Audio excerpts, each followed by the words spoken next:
This story revolves around Andrea Courey and her extraordinary journey through a near-death experience that transformed her life in December of 1991. At the time, Andrea was 31 years old, but her connection to the spiritual realm began much earlier. As a child, she often felt a unique bond with nature. While walking to school, Andrea would touch the bushes along the path and sense a kind of greeting from them, as if they were saying, "Hello, good morning." She didn't fully understand these feelings back then, but they were her first glimpses into a deeper connection with the world around her. The pivotal moment came in December of 1991, on the day of her grandmother's funeral. That morning, Andrea woke up early and experienced something she describes as a vision, not a mere dream. Unlike dreams that fade over time, this vision stayed vivid in her memory, even though she didn't write it down until 25 years later. Every detail remained clear. In this vision, while in a state between sleep and wakefulness, Andrea saw herself and her husband walking down a sidewalk during a massive snowstorm, a common occurrence in Quebec during December. Suddenly, a car came down the boulevard, lost control, and struck them from behind. She saw the color and make of the car and heard her husband scream specific words in a voice that echoed in her mind. When she woke up, Andrea dismissed it as a strange dream. After all, who imagines getting hit by a car while walking on a sidewalk? Remarkably, about 15 hours later, the vision became reality. Andrea and her husband were at a reception following her grandmother's funeral. The timing seemed almost divinely orchestrated. They put on their coats, descended the stairs, and began walking down the sidewalk amid a fierce snowstorm. The house was crowded, with cars parked everywhere, leaving just a small opening for a single-car garage. As they walked, Andrea didn't notice the car approaching. It wasn't until the vehicle lost control, jumped the curb, and struck them that she realized the connection to her morning vision. When she heard her husband utter the exact words from her vision, it hit her like a thunderbolt. Andrea was sent flying through the air in one direction, down the boulevard, while her husband was thrown over the car, breaking the windshield and landing in a snowbank on the other side. Reflecting on this moment later, Andrea realized it marked a profound rupture in their marriage. As she soared through the air, she thought to herself that someone or something had gone to great lengths to warn and prepare her for this moment. Instead of panicking, Andrea decided to surrender to the experience. She flew approximately 10.6 meters down the road, miraculously avoiding being hit by any other vehicles. And then something extraordinary happened. She left her body. Andrea described this out-of-body experience as the most natural thing in the world. She found herself looking down at a figure on the road and recognized her own striking red coat, a garment that reached down to her ankles. Her grandmother, whose funeral was that very day, had always said every woman should own a red coat, and Andrea cherished this one. Looking down, she thought, that can't be me because I'm here. It was a surreal realization. She retained all her memories, thoughts, and emotions. The essence of Andrea was not in the body lying on the ground, but floating above, observing. Turning her gaze, she saw people rushing out of the house, frantic and screaming. It was a chaotic scene, 2 people struck by a car, with 3 young children, aged 1, 3, and 5, waiting at home. Ambulances arrived, and the pandemonium intensified. Andrea tried to communicate with the crowd, shouting, "Hey, I'm fine. Look, I'm here." But no one could hear her. She even worried about the women coming out into the snowstorm without coats, a mundane concern amid such a dramatic moment, yet it reflected her caring nature. Soon, Andrea realized that no one could perceive her, and the earthly scene began to lose its importance. She felt an overwhelming sense of lightness and wonder. A profound love and light enveloped her, pulling her away from the chaos below. Then, A figure appeared before her. Andrea couldn't determine if it was male or female. Due to her background, she initially thought it might be Jesus, though it could have been a guide or a master. The figure, standing about 2.7 meters tall, didn't show a face but addressed her by name. Andrea, it said, and she was stunned that this being knew who she was. Feeling insignificant, she wondered how such a presence could recognize her. The figure asked, "Andrea, do you want to stay or do you want to go back?" Without hesitation, Andrea replied that she had to return because of her 3 young children. The being asked again, and she reiterated her resolve, stating that even if every bone in her body were broken, she must go back. Immediately after this exchange, Andrea felt herself being pulled into what she can only describe as a vortex, a massive, whirling force like a tornado. She had hands and feet in this state, using them to cling to the edges of the vortex to avoid being thrown into oblivion. The force was immense, and she held on for dear life. Then, with a sudden jolt, she was slammed back into her body. When Andrea awoke, she discovered, astonishingly, that not a single bone was broken. She had only a small tear in her pantyhose, though her body felt wrecked. Recovery took time and extensive therapy, but she knew almost instantly that this event had a purpose. As paramedics placed her in the ambulance, immobilized with a neck brace, she glanced at her husband and thought, "This marriage is over. My life matters, and I will not live it without love." Within a few months, he left, confirming her realization. Shortly after her husband's departure, something remarkable began. Andrea's grandmother, who had passed, started communicating with her. It seemed her grandmother waited until Andrea was alone to reach out.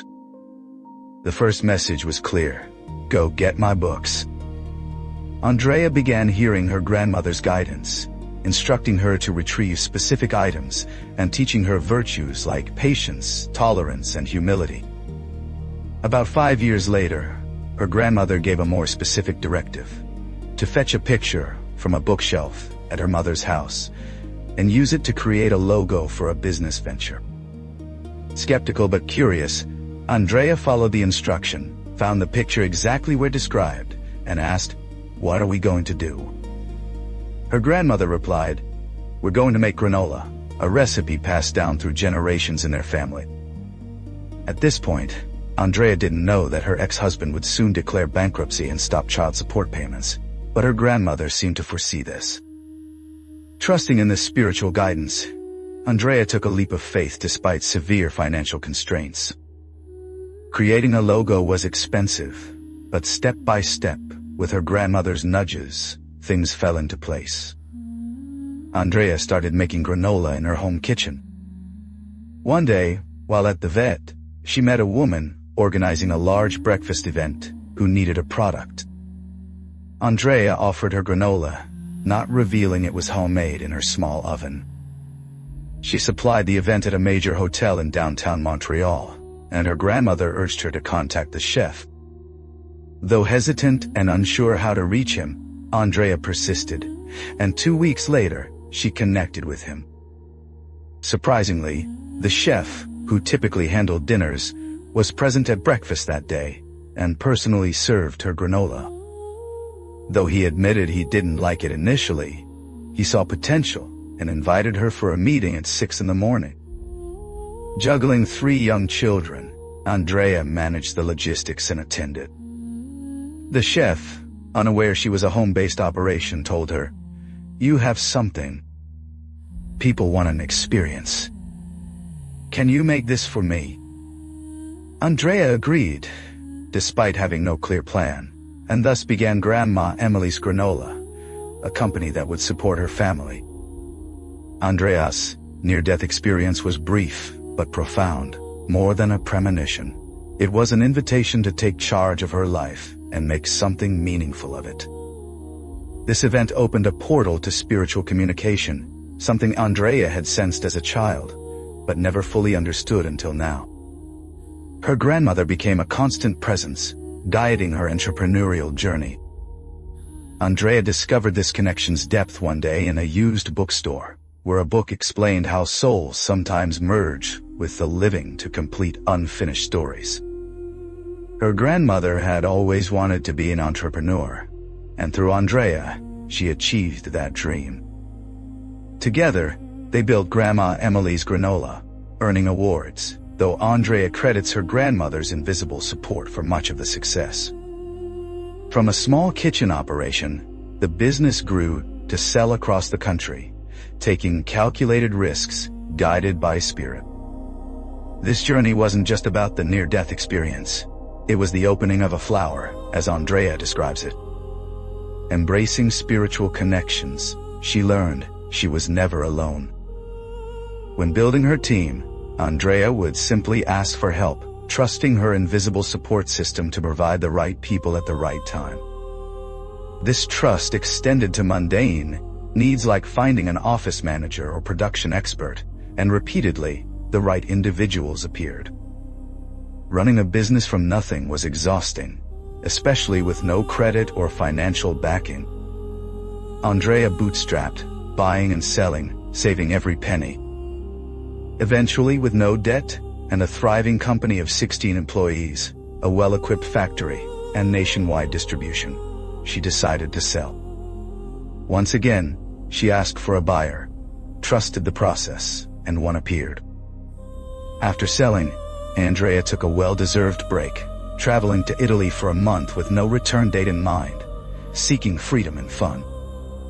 However, a call about her daughter Chloe's illness brought her back after only 30 days. Had she still owned the company, Andrea wouldn't have had the time to care for Chloe around the clock for 10 months until her passing.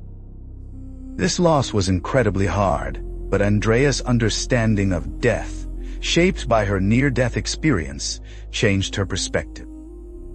She grieved the physical loss, but felt a continued connection, even writing letters to Chloe. After Chloe's passing, Andrea rented a small place by the water to heal, writing to Chloe about the serene location. As she prepared to burn the letter in a wood stove, Chloe's voice stopped her, saying, "Mom, don't burn that letter," and playfully added, "You're so easy to find, it's a joke." When Andrea asked what she meant, Chloe explained, "You're light, Mom. When you pray, you emit light. Prayer is real. Thoughts are real."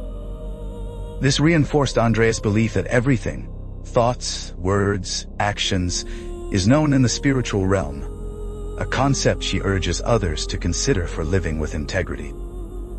Chloe's passing at 28 was a profound assignment, as Andrea calls life's challenges. She had always feared Chloe would die at 19, a persistent thought since her daughter's childhood. After Chloe's death, Andrea asked why she lingered so long in palliative care.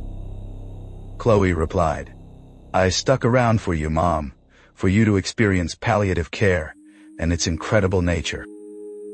This experience taught Andrea about soul contracts and potential exit points in life, moments where one might choose to leave or stay, decisions made with an invisible team of guides. She learned this wasn't her first lifetime with Chloe. In a vision, she saw them as sisters in a past life, where Andrea, the older sibling, failed to care for Chloe during an illness. In this life, when Chloe fell ill, Andrea vowed to be there until the end, fulfilling a deep soul contract. On Chloe's last night in the hospital, Andrea sensed the end was near, though the nurse disagreed. Chloe's father slept in her room, and Andrea rested in a chair outside. Waking later, she found Chloe, previously comatose, sitting up, struggling to separate her spirit from her body with heavy breathing. In her mind, Andrea heard Chloe say, "Mom, please glow," a request for calm energy. Respecting this, Andrea left the room. Hours later, a wave of joy hit her chest like a tsunami, and she knew Chloe had passed. Returning to the room, she felt Chloe beside her saying, Thank you for being so calm. You helped me. This taught Andrea the importance of calm during transitions, a lesson she shares with others. Afterward, Chloe continued communicating, waking Andrea at 4 a.m. to write a book together. Typing with eyes closed, Andrea took dictation, never making a spelling error, resulting in a co-authored book that helps many, especially parents with children in spirit. Chloe also gave signs through their agreed-upon phrase, iced cappuccino, appearing in unexpected places like grocery carts or metro steps, affirming her presence. One striking instance occurred while Andrea was with her son in a hospital's psych ward. Asking for a sign, within 5 seconds, another patient began screaming for an iced cappuccino, a clear message from Chloe. Andrea's journey led her to Arthur Findlay College in England to study psychic phenomena, despite feeling out of place among seasoned mediums. Chloe reassured her with a sign, a peacock on a wall in the castle-like building during a cold November, confirming she was meant to be there. These experiences solidified Andrea's belief in intertwined lives with loved ones in spirit. Now, she facilitates sound meditations, helping others, especially parents and cancer patients, connect with spirit through vibrations. Her work, offered freely, reflects her commitment to service, inspired by Chloe and her grandmother's guidance. Andrea's life took another turn when she reconnected with John, a man she met during her healing retreat by the water. After a year and a half, she left, but during the COVID period, they reunited for a sailing trip, leading her to move back into his larger house while maintaining the small one for sound healings. Her daily practices, like 30-minute meditations with a buddy system for accountability, keep her grounded. She encourages others to meditate, pray, and trust in spirit, using simple tools like water as a conductor for messages or keeping a pen and paper handy for insights. Andrea's story is one of transformation through tragedy, trust, and spiritual connection. Her near-death experience wasn't just a moment. It was the beginning of a lifelong journey of listening to nudges, embracing risks, and serving others. She learned from spirit that at life's end, we realized there was nothing to worry about, a message of love and protection she shares to inspire others to live joyfully and fearlessly.